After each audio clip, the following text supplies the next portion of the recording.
Hey everyone, and welcome back to my channel. So for today's video I'm going to be doing a huge university Q&A. My university experience is coming to an end, so I feel like I have a wealth of knowledge that I can hopefully help some of you students who are currently at uni, or some prospective students who are looking to go to uni or not sure if they think uni is right for them. So I'm going to answer all the questions that I got sent on Instagram, or as many as possible. Some of them are very similar, so I'm going to just try and make my way through them and hopefully answer all of your burning questions and get to the nitty-gritty. I'm going to be super honest. Let's go. So my first question is, how different is second year to first year? What would be your top tips? So I think the main scare from first to second year is that second year can count towards your final degree. I know lots of universities do degree classifications in different ways, but at the University of Lincoln, and for my course, I don't know if it's course specific, but I'm pretty sure it's just all round a university. So the way we can get our degree is in 3 different ways, which is something I didn't really know about until the beginning of third year, I think. So you can use your second year and third year grades collectively, and whatever the mean is of all of them together, that could be your overall degree classification. And then the other 2 ways, so it's either the median of your third year grades or the mean of your third year grades, and whatever's the highest, they use that to classify your degree. So you've got 3 ways of trying to get the best grade possible. So I think that is a great thing anyway. I definitely say put more effort into second year, because it could help you in the long run if third year ends up being a little bit shit. I know now that I wish I tried even harder than I already did in second year because of this pandemic. Like, it could have really helped impact my third year final grade. So yeah, I definitely say work harder. There is quite a massive jump in regards to like not grade boundaries, because obviously the grade boundaries stay the same at university, but I definitely had to put in a lot more work for my assignments than I did in first year. And there were like longer reports or like bigger percentages for different assignments than there were in first year. So yeah, I definitely say make sure you're putting in as much effort as possible, and just consider that you could be helping yourself for the future you in third year. So yeah. Highlight of your overall uni experience. Oh my god, I think first year was definitely my favourite in terms of not drama, but just lifestyle change. Like, I went from being completely dependent on other people at home. Like, I was so dependent on my boyfriend, like my family, for doing things, and then I suddenly was just like thrown into uni life where I was living on my own. I barely knew anyone, and I had to like start a complete fresh. So I think first year was amazing for me developing in myself. So I don't know whether to say like first year collectively is my overall best uni experience, because I've never gone through anything like that in my whole life.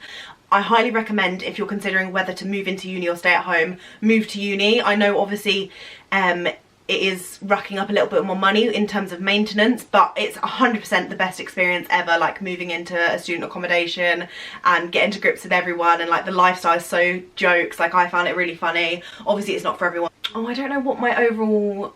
I think maybe the day we moved into our second year house that we've been in for second and third year, that was a really amazing moment. Like, having our own space for me, Megan and Hattie. Like, it was like, oh my god, the start of 2 years of living with your best friends. It's literally like a dream come true sort of thing. Like, I remember when I was so younger and be like, oh, I'm gonna live with my friends when I'm older, and it felt like I was like living that dream. So I'd say maybe moving into my second year house is probably like another massive highlight. How do you balance third year dissertation alongside other modules?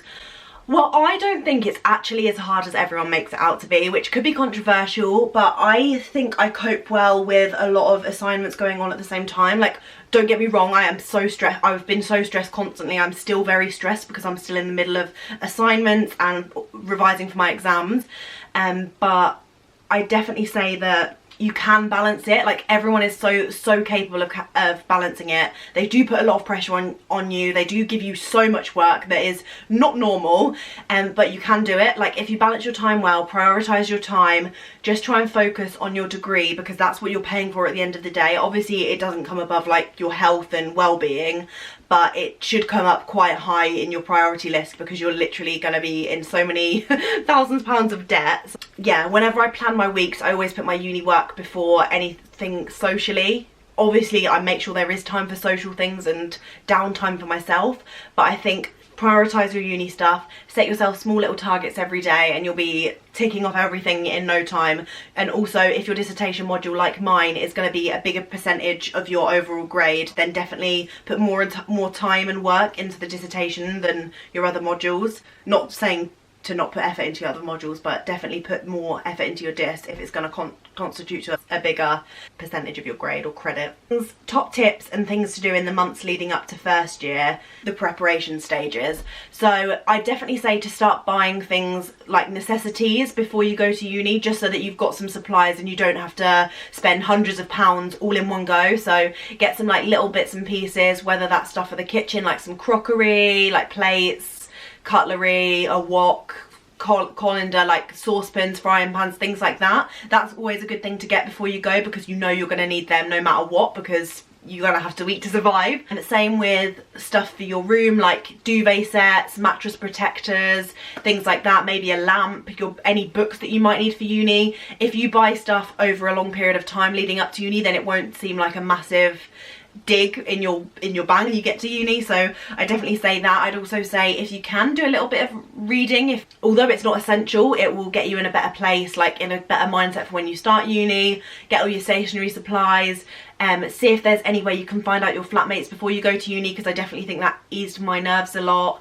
Have a look at your university's website, because they might upload like videos or blog posts and stuff, and little tips and tricks on how to settle into uni. So yeah, I'm sure if you just have a little browse online, you'll be able to more at ease, and yeah, just prep by buying stuff in advance.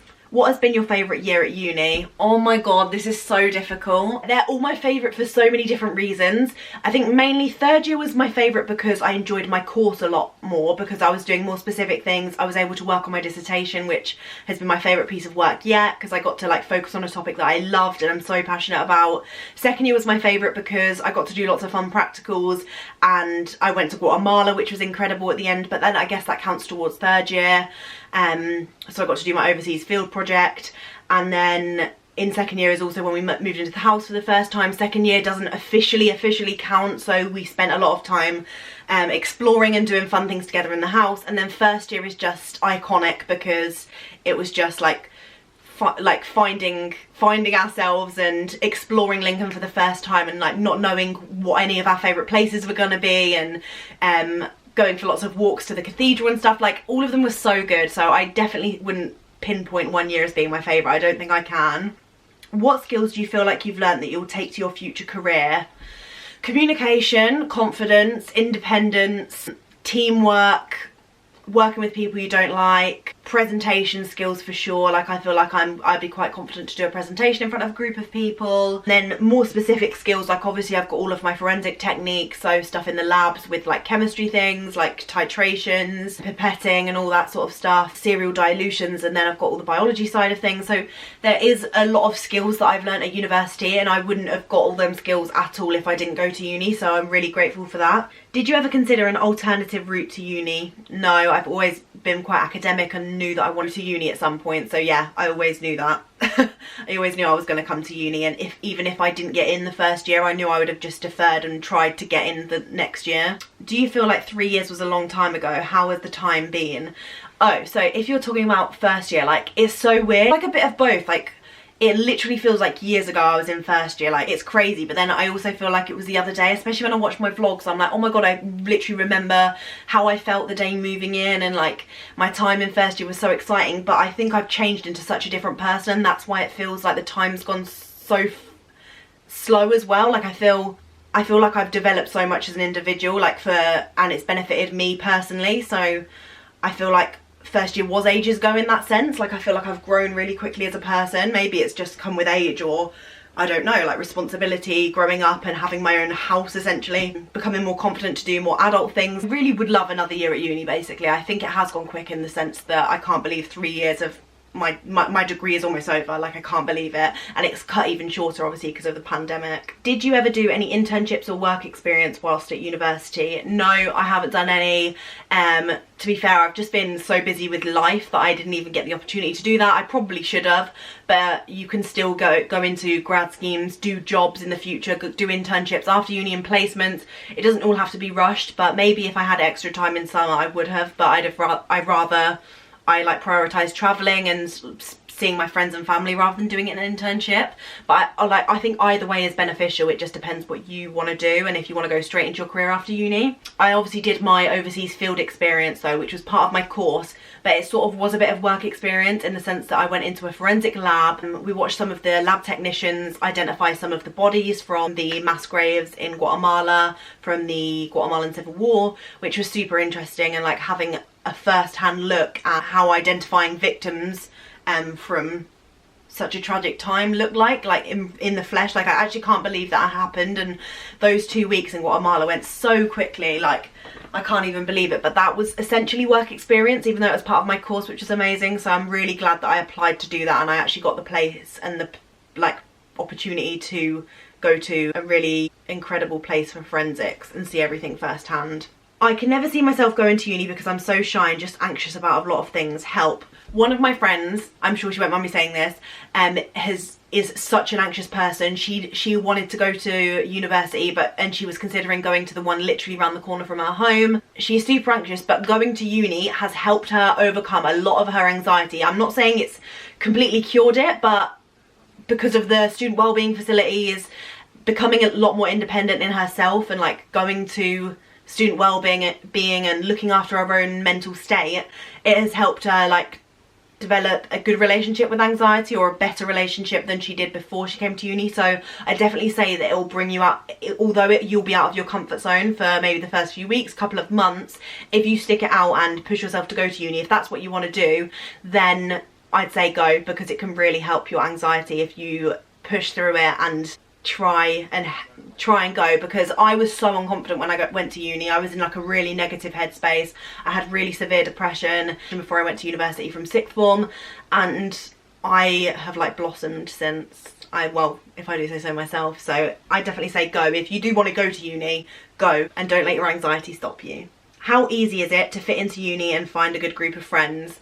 I think it's relatively easy, especially if you make moves quick. Like in the first few weeks of uni in first year, everyone wants to meet new friends, see new people. If you get involved in either a society, just freshers weeks, antics, chatting to your flatmates and stuff, you'll definitely find some friends that you get on with, people on your course, or you already have a common interest with people who are on your course because you're doing the same subject, so you definitely should find some course mates along the way. But yeah, I think it's super easy to make friends, so don't worry about that. How are you staying motivated with uni work during this pandemic? I am not. No, I actually am considering, like, I feel quite positive towards everything. I'm thinking if you look at it in a way that it's like a time, as long as you're healthy and your family's healthy, look at this as a time to work on yourself, do things for you, make sure you've got a nice mix of chill time. Like I said earlier, you've got even more time to work on your uni stuff because you're not going in to university. So if you can, try and get motivated by staying in a routine. I'm really bad for this, but I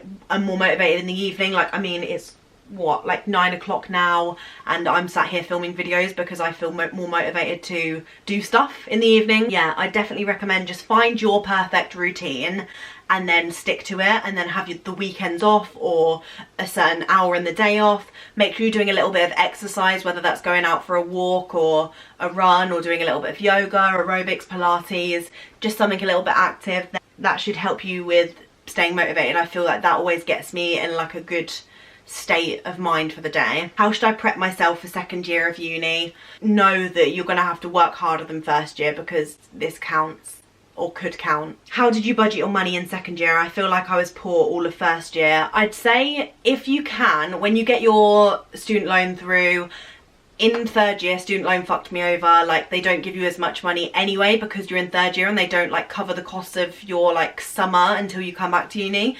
So I had a significantly smaller amount, and I just had basically loads of stuff mess up with student finance and they didn't sort it, so I had a lot less money in third year. First year I was actually quite financially stable because I'd worked over summer, like the summer before I went to uni, so I had a lot of extra money that was super helpful for me when I had to do food shops and things. I was able to do a lot of socialising because of that. So I'd say if you can get a job over summer and have a lot of savings as a backup, so you can still do fun things with friends and eat well whilst you're at uni. Set yourself a weekly budget and try to stick to it as much as you can. The Monzo app's really good if you want to like try and save money and track what you're spending your money on, because I think it kind of terrifies me how much money I spend on like Cafe Nero What are your plans for after uni? No, this is a scary idea, especially at the moment. Just wondered if you had any advice for thinking about the next steps. I think I'm just going to take everything with a pinch of salt at the minute. I'm trying not to think about the future, because that's when I do get a little bit anxiety ridden and a little bit worried.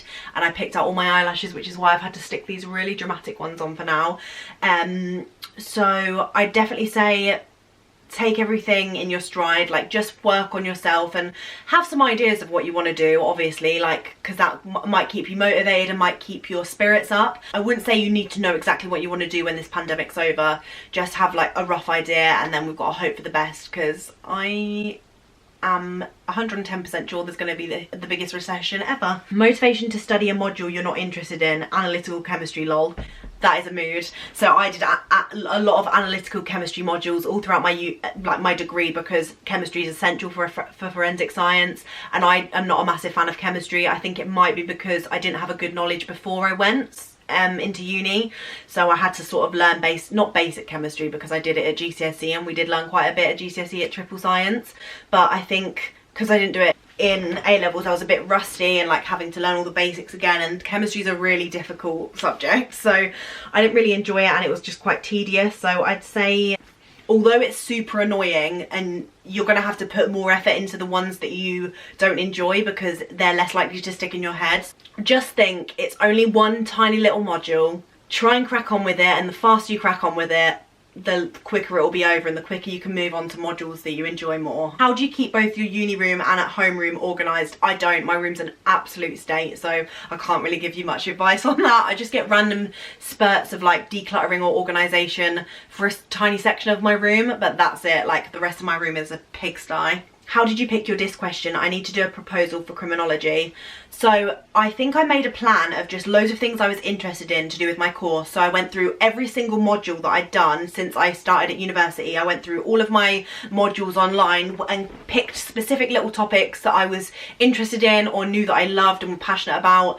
And then I started writing things on another list of things in my real life that I was passionate about. So obviously feminism, women being underpaid became a massive thing that I was passionate about on my life one. And then we had a public understanding of forensic science module that I didn't actually do because I did my Guatemala module. So I was like, wow, we can combine these together, and that helped me come up with my title and my whole entire disc topic. So I did gender discrimination and the impact on women in the forensic science industry, and I just knew as soon as I thought of this idea, I was like, I have to get it approved and I need to start it now, and I've just loved it. So yeah, I definitely recommend making lists of things that you love in real life and loved with your course and try and blend them in some way.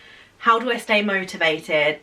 Just to-do lists keep me motivated, and I do my makeup to get motivated. I know that's a weird one, but I just like when I feel good in myself, I feel ready to crack on with the day and get shit done. So yeah, to-do lists and making myself feel peng. Did your friends and relationships change from year 1 to year 3? So for relationships, no, my relationship hasn't changed at all. I've been with my boyfriend since we were 14, so we were in like year 9 at school, and my relationship's not changed at all. If not, it's become stronger because we've had long distance, and it's actually been really good for our relationship. So no, nothing's changed relationship wise. Friendship wise, no. Well, I've always been best mates with Hattie and Megan, and we have been throughout our whole uni experience. I had a couple of friendships in first year that died out because we realised we were no longer like compatible as friends. Like we just weren't the same sort of people. I think we just forced it because of first year. And then obviously I've been best friends with Carrie as well. We met when I was in first year and she was in her last year at uni. And then she was living in Lincoln as well, so our friendship blossomed even more. But yeah, so none of my friendships or relationships really changed that much. Just a couple died out because we weren't actually that similar. Is it hard to maintain a YouTube channel whilst at uni?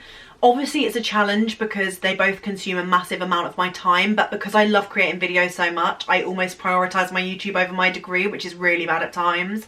But because I've worked really hard at my channel, just because I literally just enjoy creating content. Like I can't stress to you enough how much I love like just talking to a camera and like uploading it and responding to people and chatting. It's just a bonus that it's managed to grow because of my uni content. So I'd say that it's hard to maintain for a lot of people, but because I just am obsessed with YouTube and like making videos, that I just find it super easy to maintain and be consistent with. And like part of my daily routine is editing. Like just before I go to bed, I'm sat up editing videos constantly, because it's like, it's literally part of my routine. Like as much as food and showering is part of my routine, editing is my routine. So that sort of helps in a way. And I feel like that shows that I really fucking love YouTube and that I love making videos. How are you coping with uni work being online and no contact hours at the minute? I think that the uni should definitely give us some sort of compensation, whether that's taking off some of our debt or, you know, I don't know. I just think it is not the same. It's literally just what we had before, like how our lecturers would upload the slides to Blackboard, which is our online portal. It's literally just the same, but we're not getting them contact hours. Not that contact hours were necessarily beneficial for me, but I just think that we're not getting the same amount of attention that we are paying for and that we deserve. And I know that's not our lecturer's fault, it's more the fact that the uni probably aren't going to compensate for it that's already pissing me off. But we'll see. I'm coping very well because I feel like uni doesn't really exist at the minute, which is kind of bad. But yeah, that's all my questions. I really hope you enjoyed this little uni Q&A. I hope it got all of your questions answered. Let me know if there's any more down below and I'll be sure to do a part 2. I love chatting about uni, as you can probably tell, which is why this video has gone on way longer than I thought it would. I hope you all have the most amazing week ahead. Let's have a chat. Message me on Instagram if you fancy a little chat about uni or life or anything, and yeah, I'll be sure to respond as soon as possible. I hope you guys are doing really well, and I will see you very soon for another video. Bye guys.